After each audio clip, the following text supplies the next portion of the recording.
Washington Post reporting tonight on new details from inside the now infamous immigration meeting. Senators thought Trump would back an immigration deal and then found he was flip-flopping again. And tonight I can tell you a government shutdown could come as soon as Friday. Meanwhile, Trump's Homeland Security Secretary, who was in that meeting, grilled today by Senator Durbin.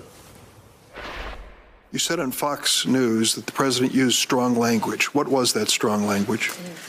Let's see. Strong language. There was, apologies. I don't remember specific word. Did you hear me use profanity? No, sir. Neither did I. Did you hear Senator Graham use profanity?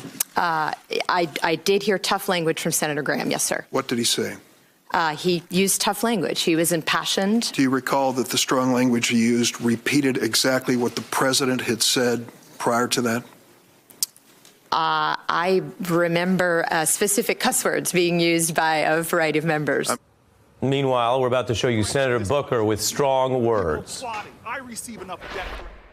When the commander-in-chief speaks or refuses to speak, those words just don't dissipate like mist in the air. They fester. They become poison. They give license to bigotry and hate in our country. Your silence and your amnesia is complicity. Tens of millions of Americans are hurting right now because of what they're worried about what happened in the White House. That's unacceptable to me. For more, I'm joined by Shelby Holliday from the Wall Street Journal and David Frum back with me. Shelby? Cory Booker's right. These words fester. We've been talking about them for days. They've dominated the discussion on cable news. And I think at the end of the day, what's so telling here is that President Trump takes an action, says something controversial, and then he throws his staff out there to clean it up. That Q&A with Dick Durbin was just ridiculous. You cannot remember very specific things about a conversation and then altogether forget what someone else in that conversation had. So it didn't come away as very credible and ultimately didn't help the president nor the Republicans pass their agenda. And we are taking the first steps on the way to what is going to be ultimately a total Republican cave-in to the Democrats on the immigration issue. You think this helps the Dems win? Yes. The Republicans are going to end up having a complete retreat. And for those of us who are on the harder line side of these immigration issues, is an example of just how expensive the price is for Donald Trump's ego and vanity and lack of self-control, because he starts fights over issues of disrespect that then mean you have to lose the policy. And his inability to apologize. Because nobody's out there just admitting what happened. We can never get to that point. You know the weirdest part of the policy on this, David, and I know it's important to talk about the words, but we do a little policy on this show.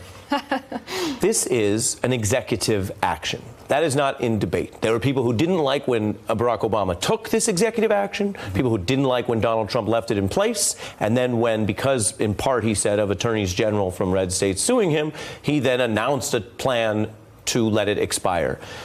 For a guy who likes to be in charge, he sure seems to be running away from the executive power he has here. If he wanted to give this executive action 6 more months, he could do it today. Look, the concept has always been that the trade would be allow the DACA people, not their extended families, but the core group of DACA people to stay in exchange for meaningful restrictions on future immigration.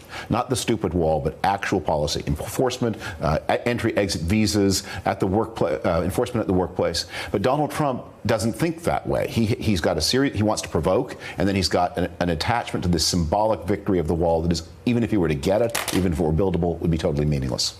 I think a lot of the challenge, too, is he doesn't come out and define the merit-based immigration system that he wants. We continue to hear those words, and his staff is continuing to try to define that for him, but we haven't heard that from the president himself, what he thinks this merit-based immigration system should look like, or what specifically he wants on the defense side. Breaking news, he doesn't know. That's just in.